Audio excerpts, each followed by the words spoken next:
Good morning, class 7th. Beta, in the last video, we read about the composition of the atmosphere and structure of the atmosphere and uh, and layers of the atmosphere. In this video, we are going to read about the significance of atmosphere. First of all, the atmosphere is extremely essential for the survival of life.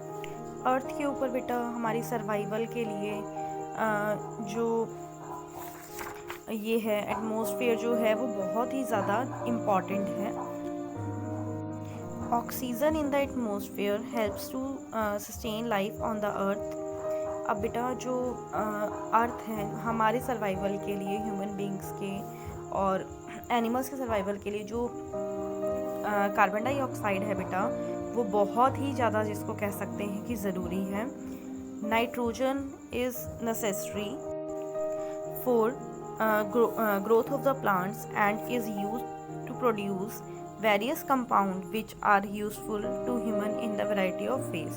अब जो बेटा nitrogen है वो क्या है, जो plants हैं उनकी ग्रोथ के लिए जो नाइट्रोजन है वो बहुत ही ज़्यादा ज़रूरी है.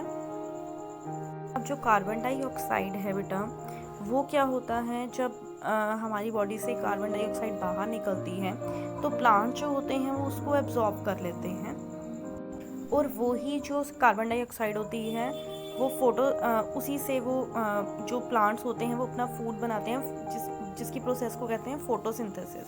फोटोसिंथेसिस के प्रोसेस से वो अपना क्या करते हैं, फूड प्रिपेयर करते हैं, जिसके अंदर जो कार्बन डाइऑक्साइड है वो बहुत ज़्यादा ज़रूरी होती है. नेक्स्ट वाटर वेपर जो होता है बेटा वो क्या करता है, अर्थ को वार्म रखता है.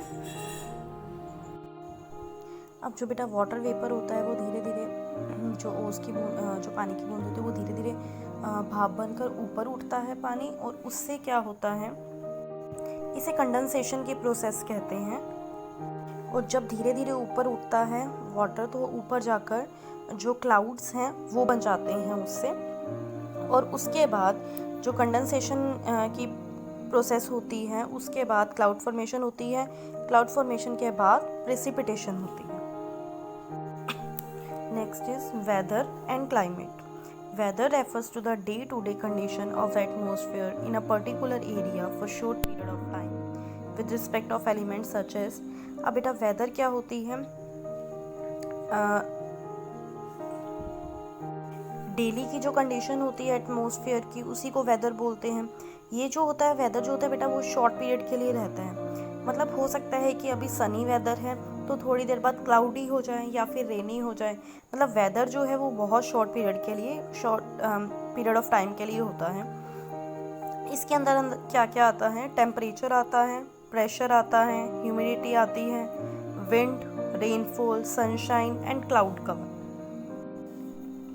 Next is climate. Climate, on the other hand, is the sum total of the atmospheric condition of a larger area over a longer period of time. बेटा जो क्लाइमेट होता है वो लॉन्ग पीरियड ऑफ टाइम के लिए होता है, और जो वेदर होता है वो शॉर्ट पीरियड ऑफ टाइम के लिए होता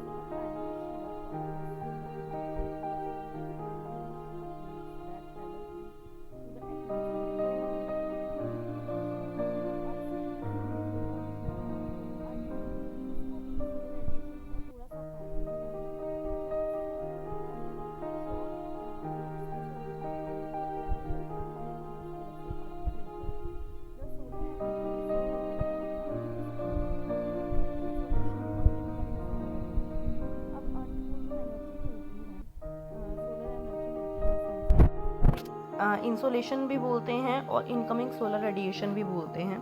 the amount of heat receives is maximum near the equator. जो हीट होती है सन की वो इक्वेटर के पास बहुत ज़्यादा होती है और पोल्स के पास बहुत ही कम होती है. Measurement of temperature. Temperature is measured with the help of an instrument known as thermometer. Temperature जो है बेटा थर्मामीटर से मेज़र करते हैं। It is expressed in units of degrees on the Celsius और फ़ारेनहाइट। और इसको मेज़र करने की डिग्री जो होती है या तो सेल्सियस में मेज़र करते हैं इसको या फिर फ़ारेनहाइट में। Factors affecting temperature, first is latitude. अब बेटा हम लैटिट्यूड देखें तो as a sun earth surface is curved, हमें पता है कि अर्थ की सरफेस एक जैसी नहीं है। And the sun rays strike it the varying angles, और सन की जो रेज हैं उसको अलग अलग एंगल से स्ट्राइक करती हैं, अलग अलग एंगल से उसके ऊपर जाती हैं।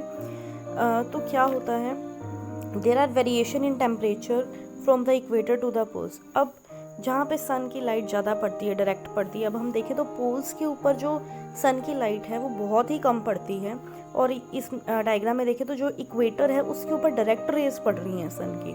तो इसलिए क्या होता है कि इक्वेटर में बहुत ज़्यादा क्या होता है, हीट हो जाती है, और पोल्स के अंदर इतनी हीट नहीं होती क्योंकि वहाँ पे सन की रेज डायरेक्ट होती ही नहीं है। तो latitude affect the angle of the sun's rays. तो अब लैटिट्यूड जो होता है वो सन की रेज का जो एंगल होता है उसको अफेक्ट करता है।